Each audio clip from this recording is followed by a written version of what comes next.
India should be our friend. And certainly Australia, China, Japan, South Korea, they are. I mean, in most cases, those are our outright allies as well. So why are you pushing them more and more into looking, maybe they should go BRICS, maybe they should pay a little more attention to the SCO? All those kind of things are working against our national interest individually as the United States and writ large. And that's the second part of what Neil mentioned there, is that he said he used, success of democracy in the end of the 20th century. And what I think practically that translates into is that we had the world that we loved at the end of the 20th century. When the Soviet Union fell and the Cold War came to an end, we beat our chest and said that we won the Cold War, that we defeated communism and all that kind of stuff. At the time, the surviving Russian state was a shell of a country. It was, absolutely decimated with all kinds of things, had terrible economy. Its military was rusting away, and ports and its Navy and its Army and its Air Force were also just kind of moribund. China itself was still considered a third world country at that time. Its army was basically a peasant infantry level. That wasn't a modern force, etc. Their economy was big just because of their size, but it was still pretty small and not that big of a challenge anymore. So we ruled the skies, and we wanted it to stay that way forever. Well, it's human affairs, and so it's not going to stay that way forever. Wisdom would have said, okay, when the Russian and some of these other places, that were the former Soviet Union start recovering and rising up, and that's going to historically be the case. And then when China continues its return to the global stage, which it was already on a trajectory to, you can't stop those things. Those are independent countries, and they're doing whatever they're going to do for their people. But you can at least minimize any conflicts and maximize the benefit for your country. And unfortunately, we kind of came to the conclusion that the best way to protect ourselves was to keep these other ones down. So that's one of the reasons why we kept working to expand NATO closer and closer to Russia. We wanted to keep them down. And then in the East, we continue building up military bases and other kinds of military infrastructure and alliances or cooperation of countries to try and contain China. That's just a fact. So you can call it whatever you want, but those are the physical actions that were taking place. And of course, we call China the pacing threat, et cetera. So we make all these folks our enemies. Well, they're not going to just take that line down. There are always actions and consequences to behavior. It can be positive consequences or it can be negative consequences. But we should never expect that the people in China or the people in Russia are going to react differently than we do, and that we would under similar circumstances. People are people. Cultures are certainly different in various states, but at the core, people are pretty much the same in terms of their emotions and their desires and their hopes and their fears. It's pretty consistent across eons of time and across different cultures in the world. So don't expect them to act differently, that somehow if I'm strong and I want to stay strong and I'm going to try to compel you to stay that way, that the other side is going to slump their shoulders and just say, okay, I guess we'll just accept it. Because you would never do that. We have not done that. We won't do that. And by acting like we hope that the other side would, with these coercive and attempts to bully some people into submission and compliance, all we're doing is providing more impetus for them to work harder against our interests. And now the payment is coming due on a lot of that stuff. And instead of recognizing that, holy smokes, we better stop doing these dumb things that are self-destructive and work against our own national interest, we better start doing something different. We seem to be saying, no, let's double down. And we're seeing that with Trump in these tariffs. So he's thinking that the best way to keep us at the top is to put even more pressure on adversaries and allies and put that on all of them. And Trump had another True Social out this morning where he kind of shows where his mind is at on this, and it's not in a good place. He's talking about his tariffs. Yeah, I know you're pulling that one up there. If you could pull that, this is something I think is very illustrative of kind of where Trump is and where I fear like we're about to be going, because it's not going to be helpful. And as soon as we can pull that up there, I'll be reading off what it was.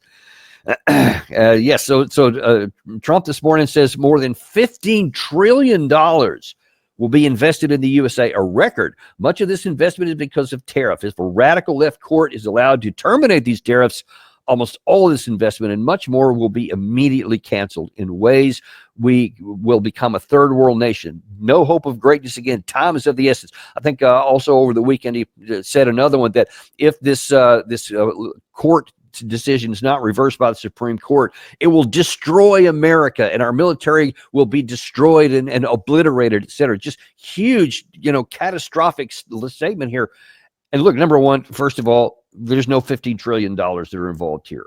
There was a Fox News analysis of this out this morning, which is pretty telling, where after Trump warned we'll become a third world nation, it says, however, economists dispute the characterization, pointing out the U.S. Treasury Secretary Scott Bissen's remarks that current annual tariff revenues are closer to $500 billion collected from U.S. importers rather than foreign governments. The Congressional Budget Office projects a total of somewhere between 2 and 2.8 trillion over the next decade, while official Bureau of Labor Statistics data shows that inflation, though cooling, hasn't been virtually non-existent. So all these claims that Trump is making, even according to Fox News, is not the case. Analysts say the numbers highlight a stark contrast between Trump's rhetoric and the economic consensus, i.e.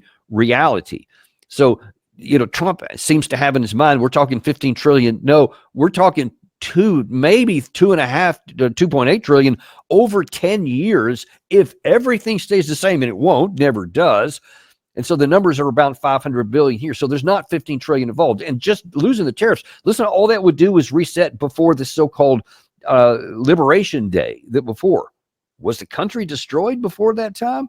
Don't think it was. Was our military falling apart before that time? We already had somewhere around $900 billion defense budget, which I think is way too high. But now they're looking to push that up to $1 trillion. More on that in another show. But that just shows you that, the absurdity of the claim.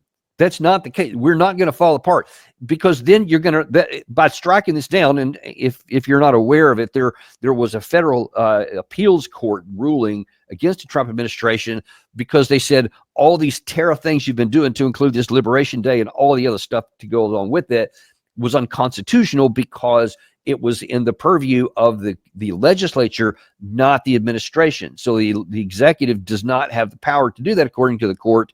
It was a 7-4 decision. It's going to go to the Supreme Court now, sometime between now and the middle of October.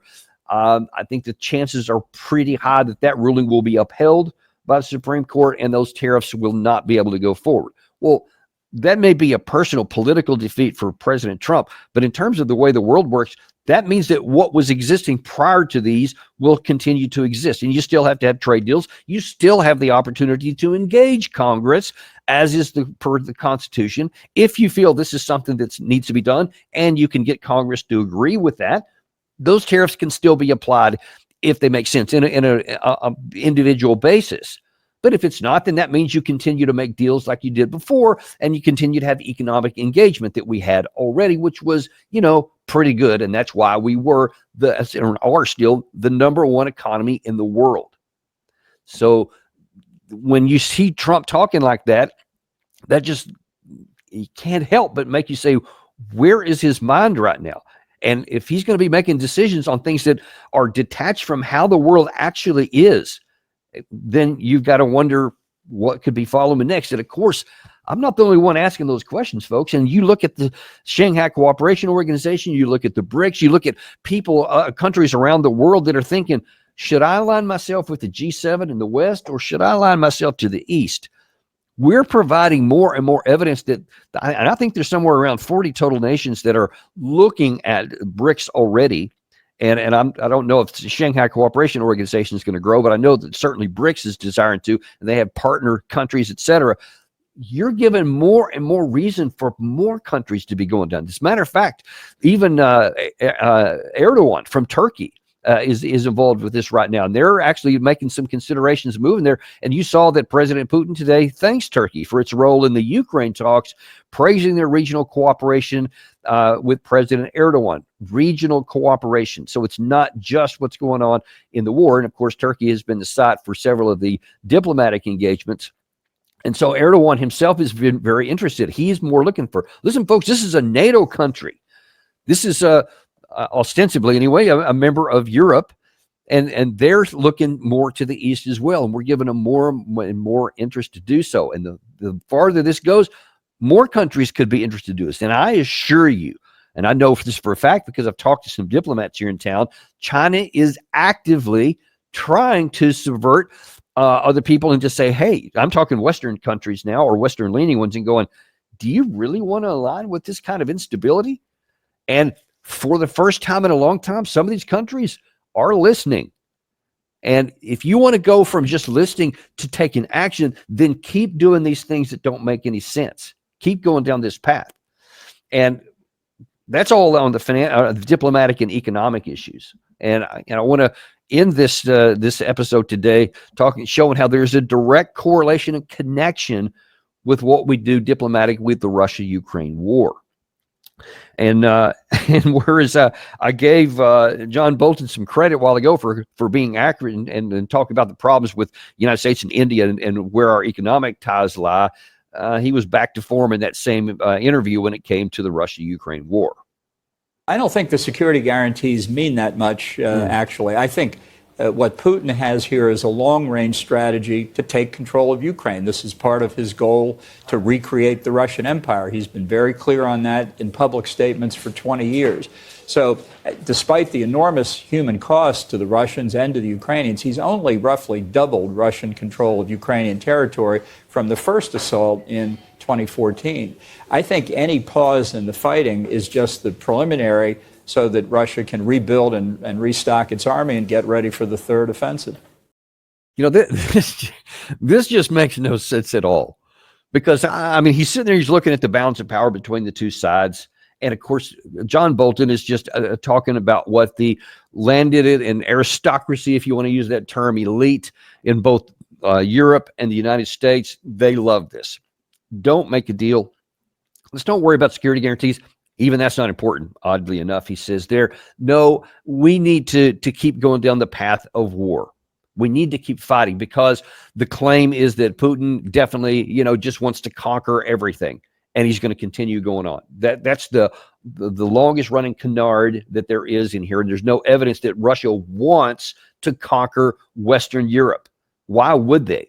Why would they want? And you just think about this. Take the morality out of it for a second. And in fact, if you want to ascribe evil and wicked thoughts to the Russians, sure, for this project, go ahead and do that. Let's say that he is wicked and evil and wants to conquer people.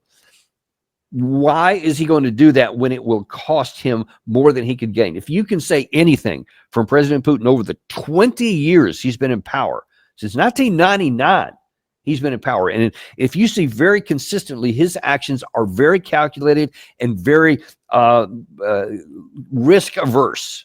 So he's not taking a bunch of risk. He's made lots of warnings over the years, some of which he backed up, some of which he didn't. But and as you've seen in all 3.5 years of this war, he's very risk averse. He's not been willing to take very many big chances. In fact, the biggest chance he took, he kind of got spanked a little bit by having only plan A in February 2022, when he had a very small number of troops to come in to try to scare the Zelensky administration into saying, oh my gosh, well, we can't win this war, and Russia has entered with all these tanks and stuff. I guess we better make a deal, which he was close to getting. He almost had that deal in April of 2022 in Istanbul. But when that failed, then Putin was left exposed. And now that he's had to go and retool all of his economy, he's had to retool and expand his defense industrial base, expand the size of his army, all that kind of stuff. Well, he did. He finally did. And so in the interim, he's been unwilling to take a lot of risk, instead taking the kind of the slow grinding, safe path that doesn't have any opportunity for them have a big losses, et cetera. So that's kind of where he's been going. And so now then you see this risk-averse person who says over and over that they want the Donbass, that they want the 4 regions that they've annexed. And of course, the Crimea is not even on the table for discussion from the Russian side. But so far, that's all they're asking. And they're saying, if we don't get that, then we're going to continue fighting until we get what we think is going to be our security. My best analyst says that would be, at a minimum, it's going to be to Odessa in the south, Mykolaiv, all the way to the Dnieper River, and then all the way up, maybe even right up to Kiev. because they can, and that by the Dnieper River provides a natural barrier to where you can adequately provide for your security. And of course, it remains to be seen what would happen to what was left of Ukraine after that on the other side, et cetera. But Russia has the capacity to do that. They don't have the capacity to just say, we're going to launch off into a 1938 style war. So there's no actual evidence of that. And in fact, as I've said in many recent shows here, the presence of nuclear weapons, and you can even just take the British and the French nuclear weapons, that alone would be enough. Forget about what the American arsenal is. And that prohibits any kind of large Hitler-esque movement to the West, because nobody in the Western world is going to allow a conventional army to go flooding across this country and not use nuclear weapons. That's why they have nuclear weapons. Putin knows that more than anyone, which is why the reverse also won't happen, is that Western armies will never roll into Russia again without nuclear weapons coming into play. That trumps any kind of conventional armies going forward. That's rational and that's logical. But you see that the people here are not operating on a rational and logical case, a la Bolton's comments here, that you would want to keep saying that. Well, I think there's a chance that maybe he does understand this, and certainly many of the elite do. They just want a condition of war to continue on so that they can keep on building up their military, keep on making money through that. I mean, it sounds like a horrible thing. I'm just going where the evidence is leading, folks, because unless they have gotten really stupid, and I don't see any evidence that they're stupid, then you have to look at, well, then why would they be doing something that is irrational and illogical by citing that threat while they are trying to move forward and make more weapons, armaments, etc.?